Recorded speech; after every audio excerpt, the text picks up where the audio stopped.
नमस्कार साथियों, teaching solution with R K में एक बार आपका फिर से स्वागत है।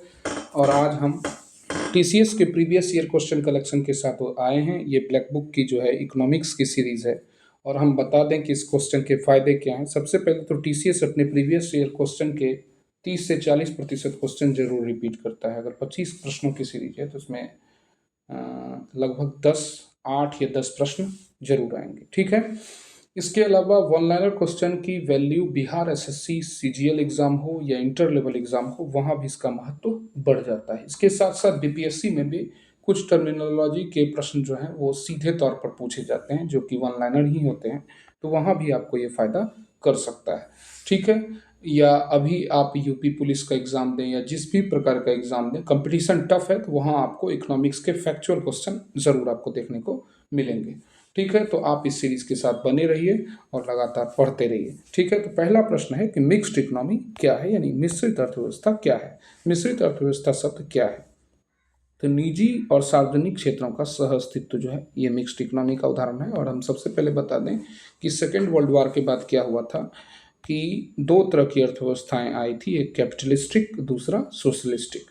तो ये पूंजीवादी कहलाई और ये समाजवादी कहलाई। इसकी विशेषता थी कि पूंजीवादी में सरकार का हस्तक्षेप था ही नहीं, ठीक, और समाजवादी में 100% सरकार ही सत्ता चलाती थी। ठीक है। और अर्थव्यवस्था की सारी गतिविधियों पर सरकार का नियंत्रण था। लेकिन जब नव स्वतंत्र राष्ट्र आए तो देश में पूंजी निर्माण की गति को तेज करने के लिए उन्होंने लोक कल्याणकारी के लिए समाजवादी मॉडल को तो अपनाया ही, साथ साथ पूंजीवादी गतिविधि पर भी जोर दिया ताकि असंगठित क्षेत्र भी फल फूल सके। ठीक है।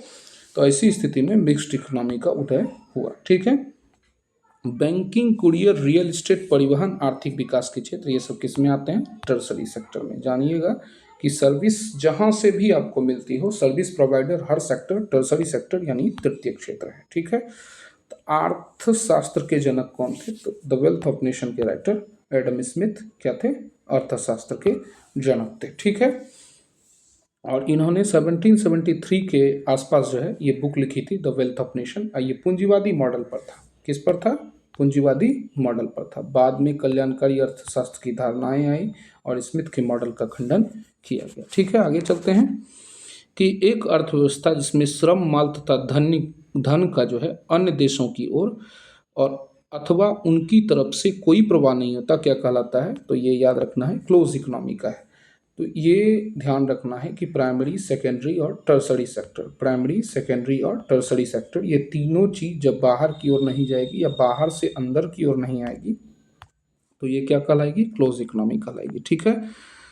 तो कृषि, दुग्ध, मत्स्य पालन आर्थिक विकास के किस क्षेत्र के अंतर्गत आते हैं? और इसमें एक चीज जोड़ लीजिए, खनन, ये प्रोडक्टिविटी का क्षेत्र है और ये जो है सब किस में आएंगे? प्राथमिक क्षेत्र में। ठीक है। आवश्यकताओं का दोहरा सहयोग किसका लक्षण है? तो आवश्यकताओं का दोहरा सहयोग बार्टरिंग सिस्टम या वस्तु विनिमय प्रणाली का विशेषता है।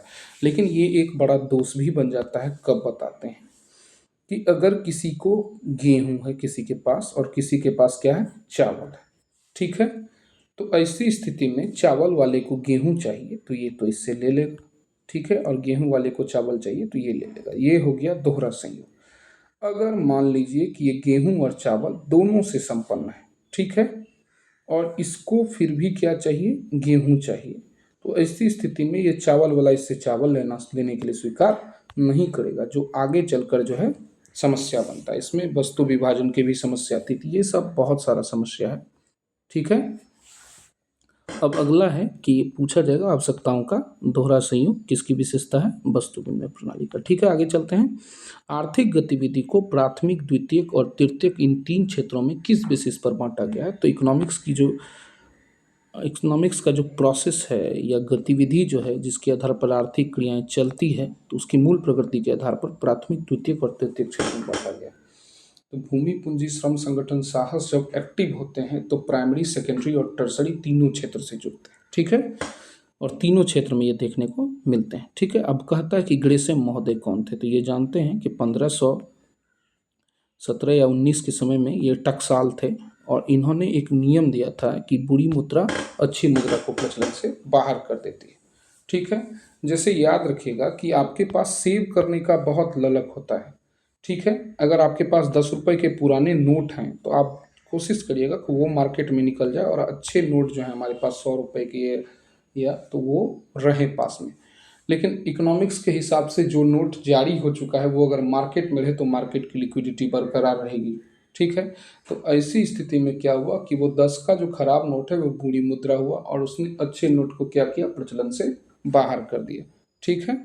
चलिए, इसी में दो तरह का आता है, क्या दो तरह के कॉइन्स की बात की गई है। आपने देखा होगा एक फुल बॉडीड कॉइन्स होता है, जैसे किसी गोल्ड कॉइन पर अगर $1 लिखा हुआ है, ठीक है, तो उसकी हो सकता है कि उसकी रियल वैल्यू जो है वो $2 क्या हो, $2 हो। ऐसी स्थिति में इसको फुल बॉडी या पूर्ण फुल बॉडीड मुद्रा कहते हैं, फुल बॉडीड कॉइन्स कहलाएगा, पूर्ण जो है संपन्न मुद्रा कहलाएगी।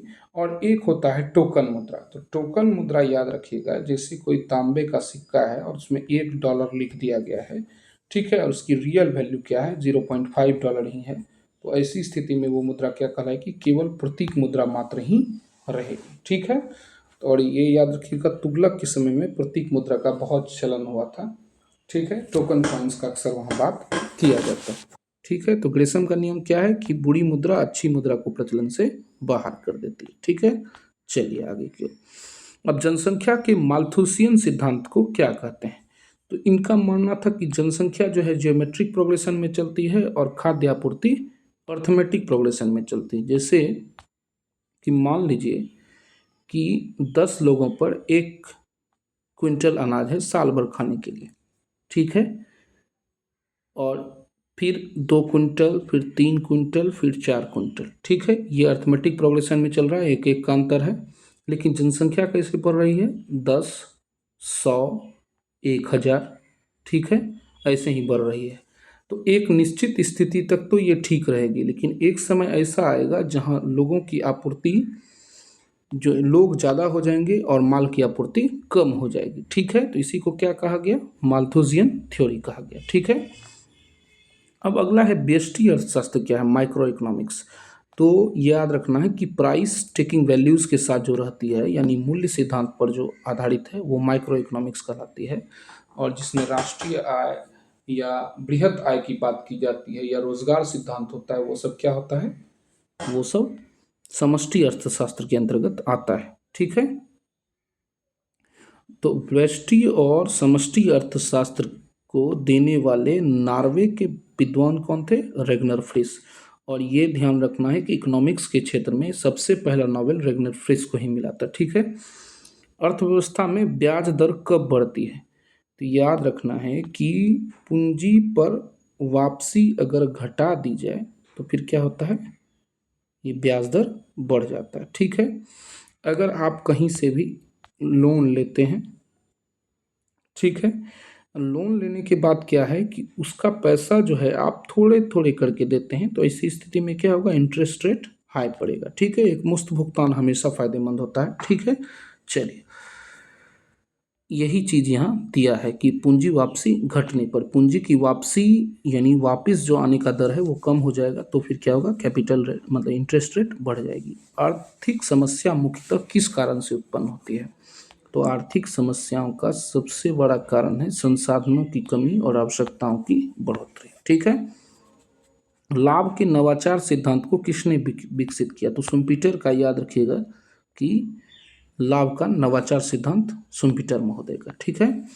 तृतीय क्षेत्र का दूसरा नाम क्या है, सर्विस सेक्टर या सेवा क्षेत्र भी इसको कहा जाता है। ठीक है। अर्थव्यवस्था में टेक ऑफ स्टेज क्या है? तो याद रखिएगा, स्थिर वृद्धि के साथ अगर कोई चीज प्रारंभ होता है तो वो क्या हो जाएगा, स्थिर वृद्धि के साथ अगर कोई चीज प्रारंभ होता है तो ये माना जाता है, अब धीरे धीरे अगर इसमें बढ़ोतरी होते जाएगा तो ये टेक ऑफ कंडीशन कहलाएगा। क्या कहलाएगा, टेक ऑफ कंडीशन कहलाएगा। ठीक है। चलिए, तो अब जो है अगला हम देखते हैं कि एक तृतीय गतिविधि है। तो एक तृतीय गतिविधि का उदाहरण क्या है, परिवहन और व्यापार। ठीक है। क्या है, परिवहन और व्यापार। डैश में छोटी और बिखरी हुई इकाइयाँ होती है जो बड़े पैमाने पर सरकार के नियंत्रण से बाहर होती है। तो अनऑर्गेनाइज सेक्टर जो है ये कई छोटे छोटे फर्म या छोटे छोटे लिमिटेड कंपनी भी होते हैं जो कि सरकार के नियंत्रण से बाहर है। और असंगठित क्षेत्र की विशेषता है कि इसमें इंश्योरेंस गारंटी नहीं होता, पेंशन सिस्टम नहीं होता और जॉब सिक्योरनेस की भी ज़्यादातर गारंटी नहीं होती। ठीक है।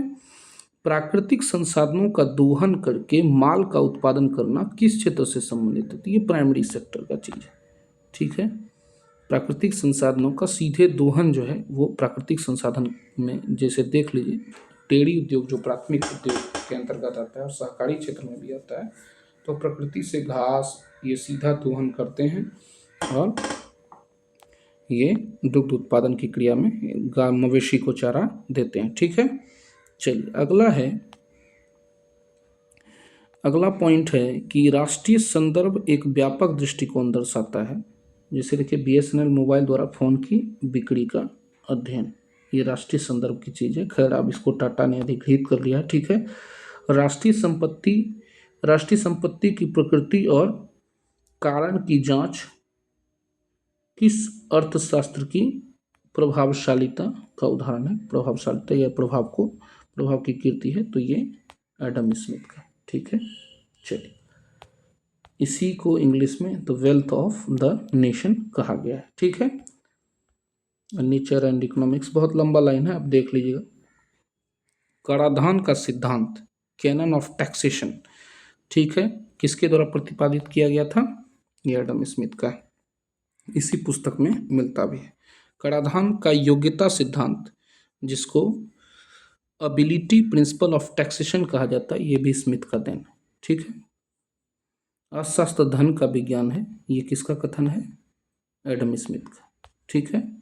और बाद में इसी सिद्धांत का काट किया गया था मार्शल के द्वारा। उन्होंने कहा था कि धन मनुष्य के लिए है, इसलिए अर्थशास्त्र जो है लोक कल्याण का विषय है, ना कि धन का विज्ञान है। ठीक है।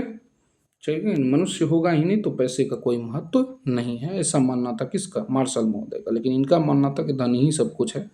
ठीक है। मनुष्य उसी के लिए संघर्षरत रहता है। चिरसम्मत अर्थशास्त्री कौन कौन है देख लीजिए। यानी क्लासिकल, जिसको इकोनॉमिक्स कहते हैं, जो अर्थशास्त्र की प्रारंभिक धारणा में आता है, तो स्मिथ, बैप्टिस्ट और रिकॉर्डो, ये तीनों आते हैं। और डेविड रिकॉर्डो का नाम आपने सुना ही होगा। रिकॉर्डो के ही मॉडल पर जो है जमींदारी व्यवस्था के अंतर्गत क्या लाई गई थी? स्थायी बंदोबस्ती लाई गई थी। ठीक है। थॉमस रॉबर्ट माल्थस और स्टुअर्ट मिल, इन सबों के धारणाओं का खंडन हुआ। क्लासिकल इकोनॉमिक्स में याद रखना है स्मिथ, बैप्टिस्ट, रिकॉर्डो, माल्थस और मिल। स्मिथ, बैप्टिस्ट, रिकॉर्डो, माल्थस, मिल। स्मिथ, बैप्टिस्ट, रिकॉर्डो, माल्थस, मिल। स्मिथ, बैप्टिस्ट, रिकॉर्डो, माल्थस, मिल। स्मिथ, बैप्टिस्ट, रिकॉर्डो, माल्थस और मिल। ठीक है। SBRMM। ठीक है, यह ध्यान रखिएगा तो आपका क्लासिकल इकोनॉमिक्स का कोई भी चीज़ नहीं छूटेगा। ठीक है। भारतीय अर्थव्यवस्था के प्रारंभिक क्षेत्र के अंतर्गत आते हैं क्या? कृषि। ठीक है। आगे चलते हैं। ह्रासमान प्रतिफल का नियम, लॉ ऑफ डिमिनिशिंग रिटर्न, ये सभी क्षेत्र पर लागू होता है। और ये आसानी से आप सोच सकते हैं कि जब हमें भूख रहती है तो पहली रोटी, दूसरी रोटी, तीसरी रोटी, चौथी रोटी, और जिसकी जो कैपेसिटी है, कोई ऐसा सीमा जरूर रहता है जहाँ के बाद एक भी टुकड़ा खाने का मन नहीं करता। यानी भूख में हर घूंट के साथ जिस तरह से प्यास का ह्रास होता है, उसी तरह ह्रासमान प्रतिफल का नियम जो है हर जगह लागू एक समान होता है। ठीक है। पूंजीगत लाभ का अर्थ क्या है? संपत्ति के धन मूल्य में वृद्धि, ये किसका लक्षण है? पूंजीगत लाभ का लक्षण है। लाभ कैसे समझिएगा? अगर आपका एसेट्स का वैल्यू बढ़ेगा तो ये फिक्स है कि आप प्रॉफिट में। व्यवसाय शुरू करने के लिए आवश्यक वित्त को क्या कहा जाता है? ये पूंजी है। पूंजी की परिभाषा अगर कहीं कहेगा तो क्या कहिएगा कि व्यवसाय शुरू करने के लिए आवश्यक जो फाइनेंस चाहिए या वित्त चाहिए वो क्या है? पूंजी। ठीक है। अगला प्रश्न है, अचल संपत्तियों का मूल्य ह्रास उदाहरण है। ठीक है। तो चल अचल दो तरह की संपत्ति होती है। ठीक है। तो ये क्या होता है? पूंजीगत व्यय है इसका उदाहरण। ठीक है।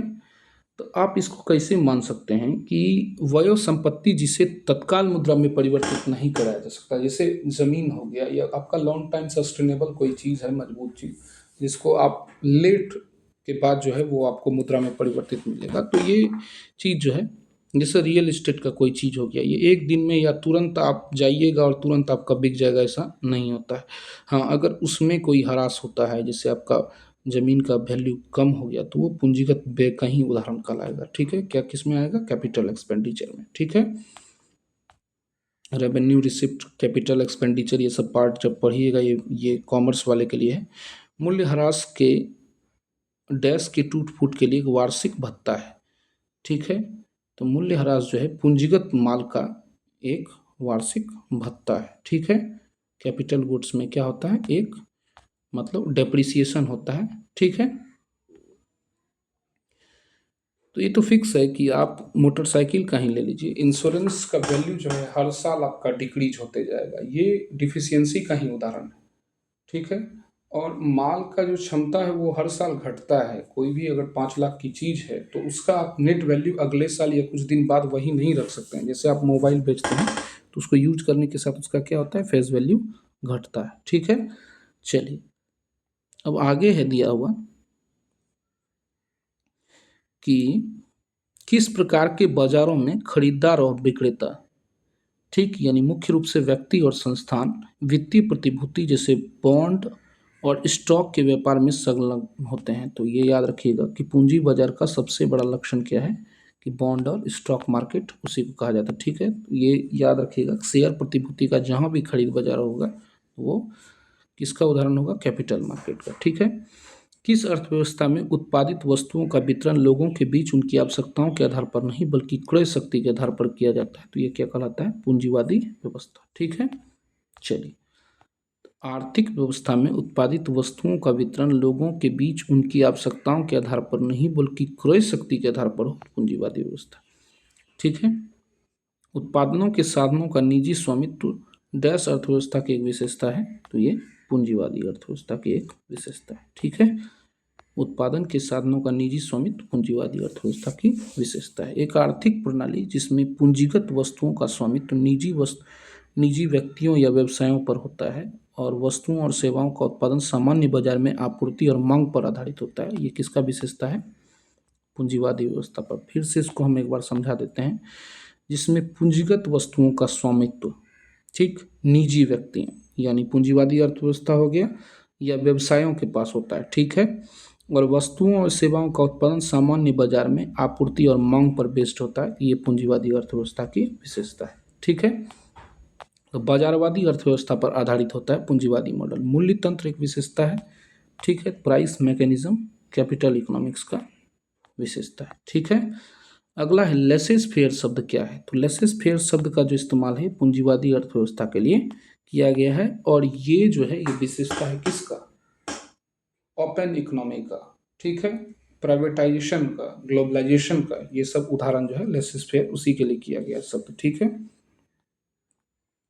अगला है दिया हुआ कि लाभ का गतिशील सिद्धांत, थ्योरी ऑफ डायनेमिक प्रॉफिट का सिद्धांत किसने दिया था? ये क्लार्क महोदय का है। ठीक है, लाभ का गतिशील सिद्धांत क्लार्क महोदय का है। ठीक है, एक साथ उपभोग की जाने वाली वस्तुएं क्या कहलाती है? तो संपूरक वस्तु कहलाती है। ठीक है, अब जैसे उदाहरण है कि चाय के साथ चीनी, ये जो है संपूरक वस्तु का उदाहरण है। ठीक है, चलिए,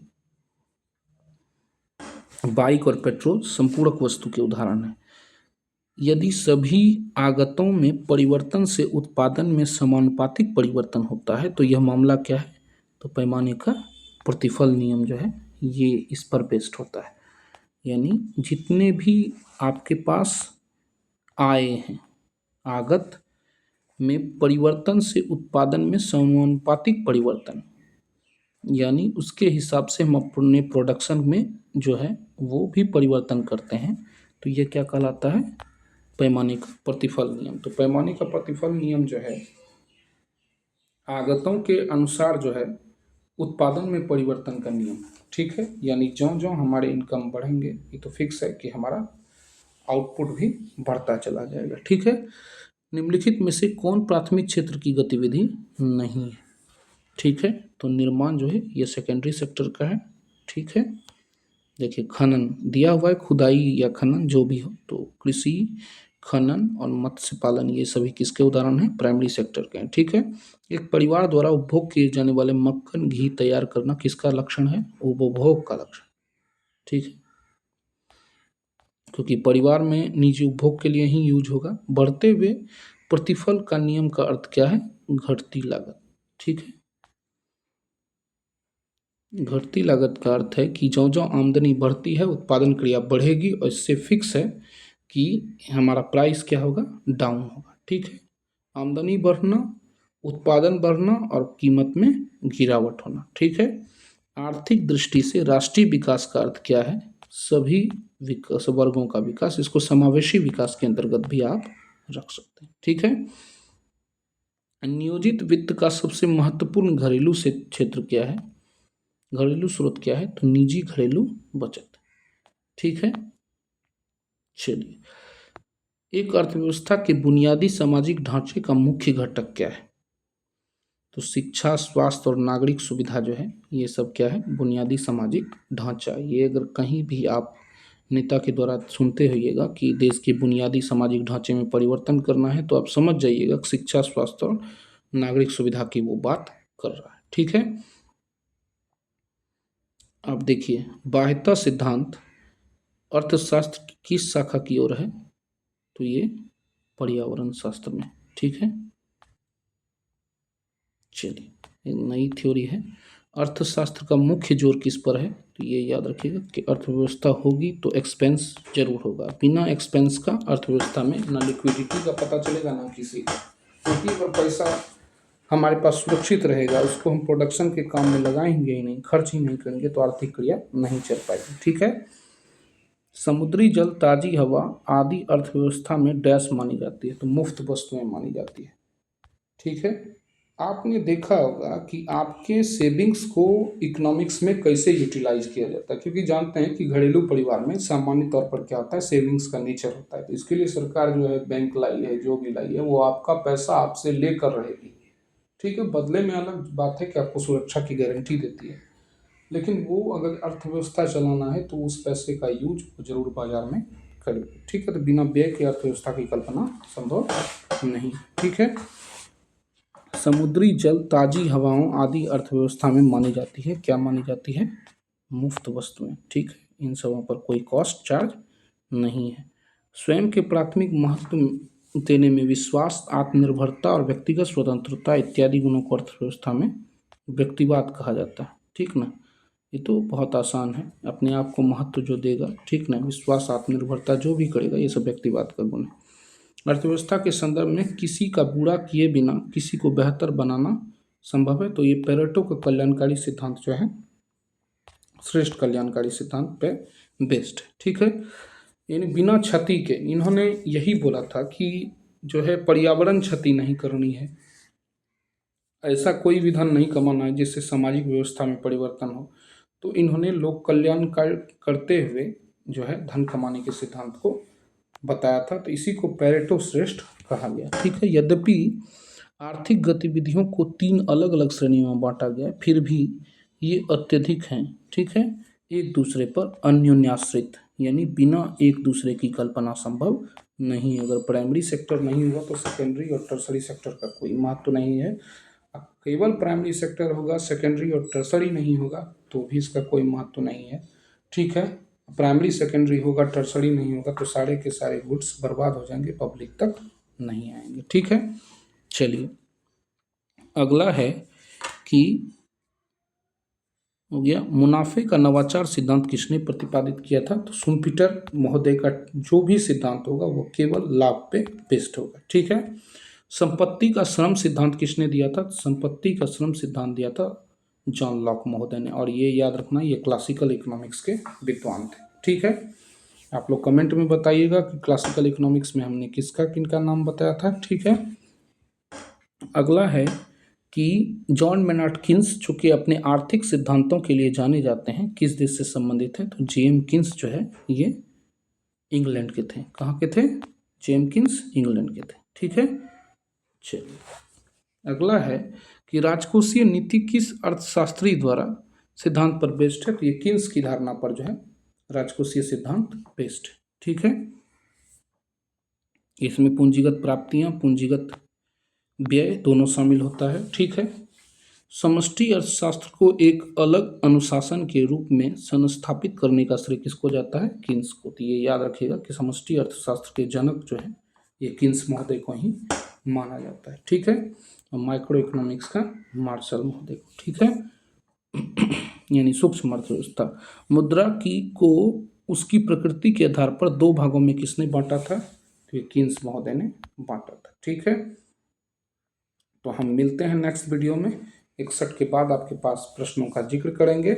और ये ध्यान रखना है कि जितने भी अर्थशास्त्र के मैंने प्रश्नों को भी डिस्कशन किया, अगर आप बार बार सुनेंगे तो मैंने यहाँ पर 60-61 प्रश्नों की जगह लगभग 100 से 125 प्रश्न बताए हैं, और वो इतने बेहतर कंसेप्ट के साथ बताए हैं जो आपको याद रखने में कारगर होगा। वैसे अर्थव्यवस्था अगर किसी के लिए नया नया है तो उसको समझने में काफ़ी परेशानी हो सकती है, लेकिन मैंने फिर भी कुछ फैक्ट डाल दिए हैं जो कि आपके लिए कारगर होंगे। आप हमारे वीडियो के साथ बने रहिए, शेयर सब्सक्राइब करते रहिए, और हम फिर नई सीरीज के साथ किसी अगले विषय के साथ आएंगे और अर्थव्यवस्था फिर से लाएंगे। ठीक है। तो धन्यवाद, और फिर मिलते हैं। तब तक के लिए पढ़ते रहिए और लगे रहिए।